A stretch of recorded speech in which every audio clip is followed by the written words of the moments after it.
This video is brought to you by Yamalube engine oils, lubricants, and care products. No matter what motorsports vehicle you have, Yamalube is behind every reliable engine, so trust Yamalube for incredible performance every time.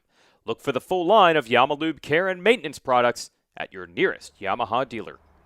Welcome to the best post-show ever, or the best post-show we can do in 2020, which is almost done now. I want to thank Yamaha for sponsoring this. I'm Jason Weigandt. This is Thunder Valley here in Colorado. We've run this crazy gauntlet the last few rounds. We were in the cold of Minnesota, then we were in the heat in Florida, now we're at elevation, which I believe had a larger effect on a lot of people. I've never even noticed the elevation here. I'm not saying I'm racing, but normally I don't even feel it. Did you feel it today, Mason? Yeah, a bunch of people on our TV crew. I don't know if it's a difference team. We had some really bad air quality. I think there was a local fire yesterday, and that kind of messed things up. So the elevation thing was no joke this year, although the teams and riders, I think, were a little bit better prepared for it because they spent so much time in Utah for Supercross. But either way, it was chaotic racing as 2020 is delivered over and over. And we'll break it down for you here. I'm going to start with the 250 class today. Look, after Moto 1, Dylan Ferrandis wins his 5th in a row. I might get run over by this bulldozer. I might become part of this track. It looked like it was all going Ferrandis' way, but he went back to getting a bad start in Moto 2. He had been good off the line for a while. As we talked about yesterday in the preview show, he had made some bike changes to try to fix those starts.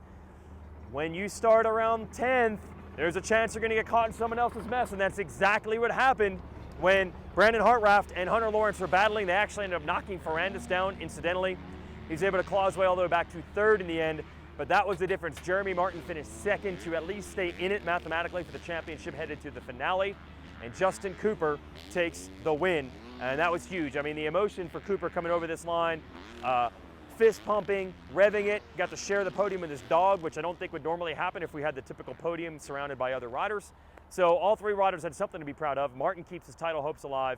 Ferrandis salvages something in Moto 2. And of course, Justin Cooper's happy to get the win.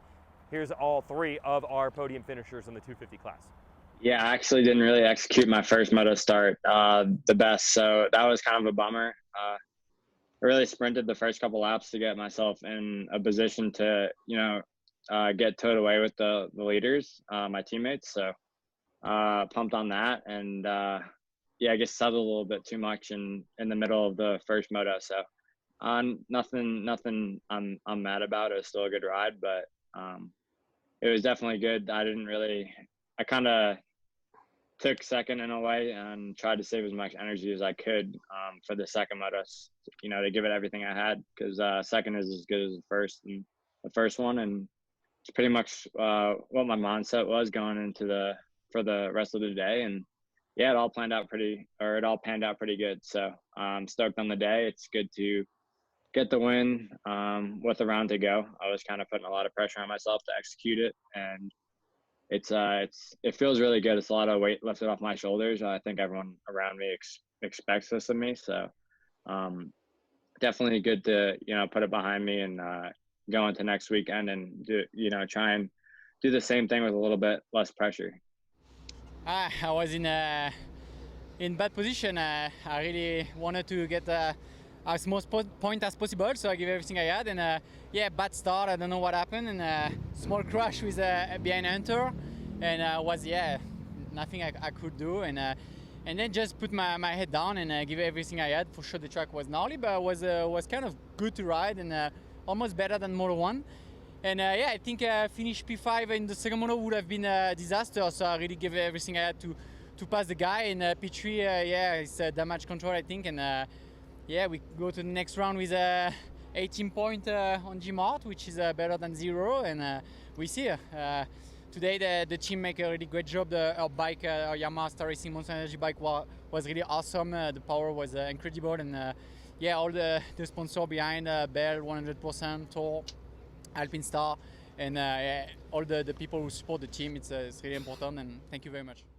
Yeah, I mean, for starters on just today, I mean, 4-2 for 3rd overall. I mean, not super stoked on that. I had a really good jump out of the gate in Moto 1, and I just straight up some of the guys just went right around me. I don't really know what happened there. I executed my shifts and everything pretty good.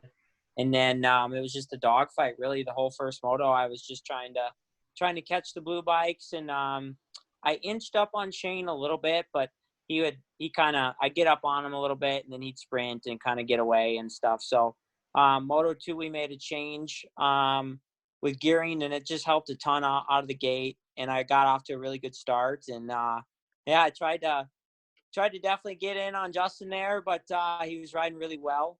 And I thought maybe I could get him early, but he started to kind of catch on to some of my lines. And then, I just threw a couple good little efforts at him, and he rode well. And I just didn't have anything there, and that was it. Let's roll into the 450 class. Adam Cianciarulo, it is so odd, has always said that the hard-packed rutted tracks like this are better for him than the soft sand tracks, even though he's a Floridian. So he was more comfortable here than he was in his home state last week, and it showed. He put a walloping on everyone in qualifying, a solid performance to win the first moto, and he was winning Moto 2, aiming for the 1-1, but then, all of a sudden, Eli Tomac's back again, and he runs Cianciarulo down, starts pulling away, and then has a problem with his clutch for like one lap. And Cianciarulo gets back on him, and he brings Zach Osborne with him, and those three had at it. Apparently, Tomac was able to fix the clutch. He pulled back away and goes on to take his second win of the season. So just when we thought it was just going to be a subpar year for Tomac, he starts showing signs of the old Eli, although he's running out of time as far as the points are concerned. But still, had to be happy to win and to do it in his home state. Yeah, great day. Really, it's just, I don't know. It's just, I've been kind of been searching these last few races here, and just not being able to move forward. And like today, I was able to go forward, Obviously, I got a better start in Moto 2, which helped out a lot. Everything just felt right. Like when things get going, they go right. So that's what it was for me. And, the track developed well, into the second moto. It was really smooth in the morning, and then got pretty rough for Moto 2. More than I thought it was going to be. I thought the thing was going to be a massive freeway the whole day, but it turned into a nice racetrack. So that's Tomac's take. Now let's look at the title fight. Osborne finished fourth in the first moto, so a significant point swing in Cianciarulo's advantage there in Moto number 1. They went at it in Moto 2. A late mistake for Cianciarulo allowed Osborne to get by him, but Adam had the pace to run Osborne back down, and right there, he tried to get him back, but as Adam said, he rushed it.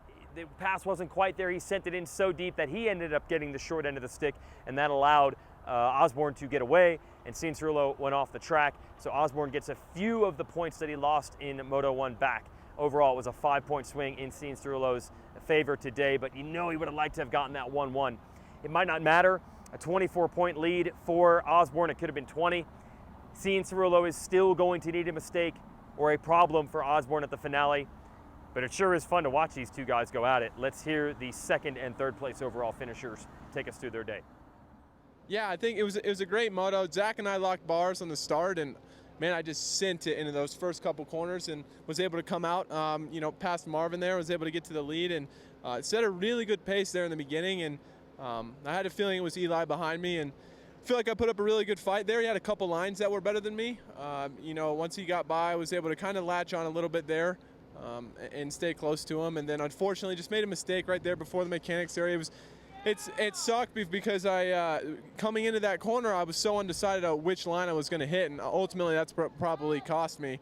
There was just a big kicker on the top of that face from that inside rut, and the way the lines formed today was weird. Once the ruts dried out, the ruts further outside, you couldn't really go to them because you didn't know which ones kind of I guess went together. So unfortunate to lose the overall there at the end, but perfect time to put my money where my mouth is, where I say I'm not disappointed in giving my best effort. And I sent it trying to get Zach there, put a real aggressive move on him. It's one of those things you kind of have to do, but I rushed it. I rushed it. I should have waited. I had the pace, should have waited, but live and learn, and we'll come at Paula and we'll take it down to the last moto. I think the main thing was just try to keep him in sight and not let anything major happen. It was really nice to be able to pass him there in the second moto and take some points back. Only lose 5 on the day, so I'm happy with the way it went. I was kind of out of my comfort zone today as far as the track went, but that's the same for everyone. So to get a second and a third overall was a solid day for me. So interesting there that Osborne hurt his foot a little bit, and that affected him in Moto 1. He was grinding through Moto 2. That's really the theme of this year. It has not been perfect for anybody, whether we're talking about globally and everything else in your life or on the track. These titles, be it Ferrandis or Martin, be it Osborne, Cianciarulo, and Muscan and Tomac are still within mathematical distance to get it next week. Whoever wins these titles can certainly say they were earned, even though it's 3 less rounds than we normally have. I think the number one goal for any sporting series that got back online this year was to know that it felt like a real championship, to not have any asterisks or any doubts. I don't feel that whoever wins the titles next week, anyone is going to be able to say, but it doesn't really count. I mean, Osborne really earned it if he gets it done this weekend, but it is not over. And in a season full of twists and turns, who knows what's going to happen.